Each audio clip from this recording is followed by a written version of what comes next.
Welcome back to the Scenery Farm. Today I'm working on a project. It's kind of it's a piece of scenery, so it's always going to be a little odd.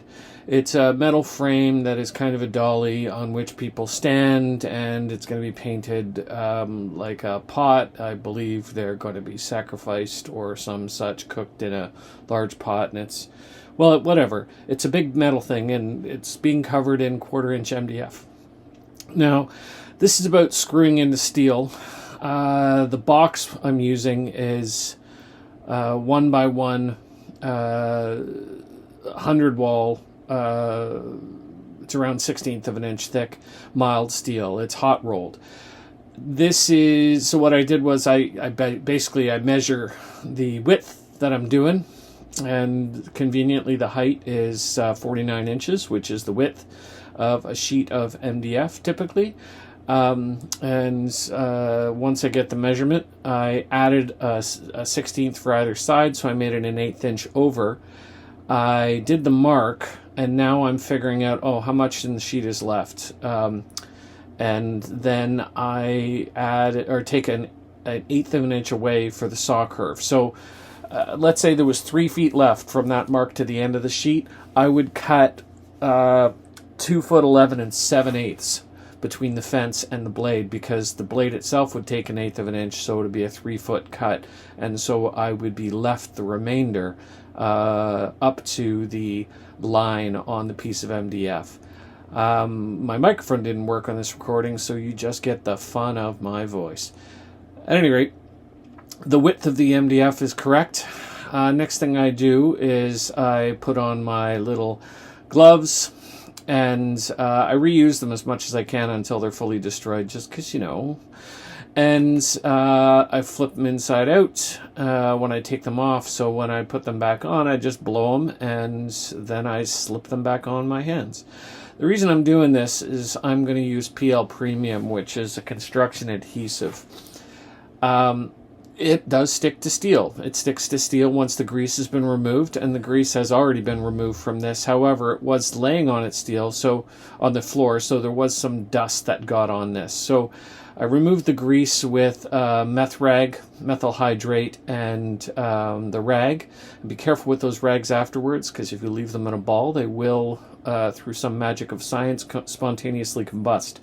So don't do that. I have a very big hole in this caulking gun because this is an older tube of PL, and I hadn't used it for a couple months. So the last 2 inches of the tube was solid, and so I just cut it down, and it's almost at the end. So I cut it down. It's a wide thing.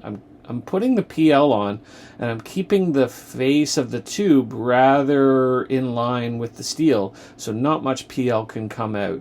It's just a very, very shallow layer of PL Premium that I'm sticking on this mild steel. That's because the PL will stick to the steel, and it'll stick to the 1/4 inch MDF.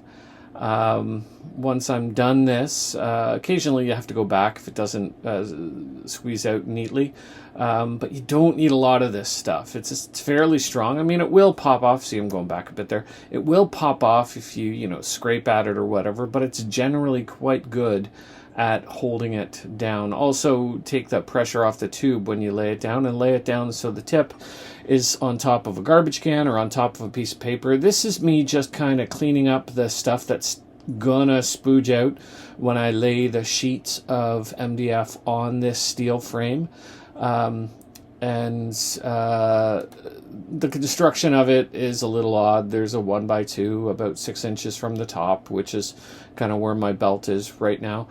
And that's just because there's stuff I'm bolting into it, so the structure of this may not make much sense. The plywood you see on the right is the floor on which the people stand, and there's casters underneath that there. I'm using the edge of the MDF to slide along so I don't displace the PL, and then I just kind of gently raise it up until it's there. I'm not worried about it. In fact, I want it to overhang a 1/16 of an inch towards the camera and away from the camera, but top and bottom I'm lining it up flush with the steel. Now this is the part I wanted to show. well, I mean, yeah, I guess this is important too. I take some quick grips, and anytime I get the peel on my fingers, I wipe it off because I don't want to get it on my tools. But I take the quick grips to hold it in place because there's nothing holding this in place, and that's what clamps are for. And I squeeze it in place, and these clamps, so they have a fairly light squeeze on them compared to others. They're quite useful for a moment like this. And yeah, so then I take the tools I'm going to need. One of them is, what is that? That's the pre-drill. I believe that's the countersink. And then there's the number 1 driver, Robbie driver. And I've got a handful of number 1, number 1 drive, but number 6 screws. And I think they're 3/4 or might be 3/16. There's the pre-drill. The pre-drill is the diameter of the shaft of the screw. And this steel is mild steel. And the reason I call it mild steel is because it's milder than the screw. The screw itself is harder steel as long as you buy quality screws. If you buy them at, a junky store, they're going to be junky screws. This is the countersink. And I just touch it with the countersink because the number 6 head is teeny. And, it's covered in junk. And then there's the number 1 drive for the number 6 screw. And you don't want to, in MDF, ever put the screw into the... Well, I mean, you can, I suppose. You don't really want to put a screw into MDF without pre-drilling and countersinking because it'll flare up around the outside of it, and the pressure of the screw going in will poof up the MDF in and around where the screw is.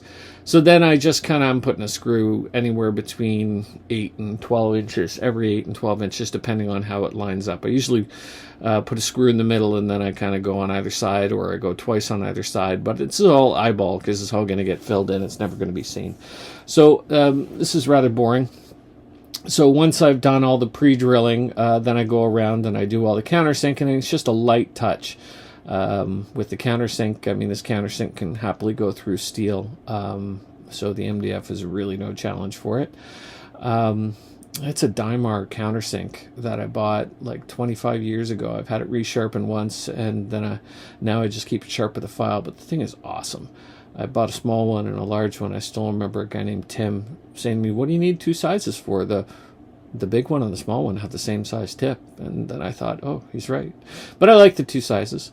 And this is me putting the screws in, and this is one of those wonderful times when I just had the right number of screws in my hand, and when I'm done screwing, I'm done screwing. So all the screws are in, and that's how you screw into mild steel.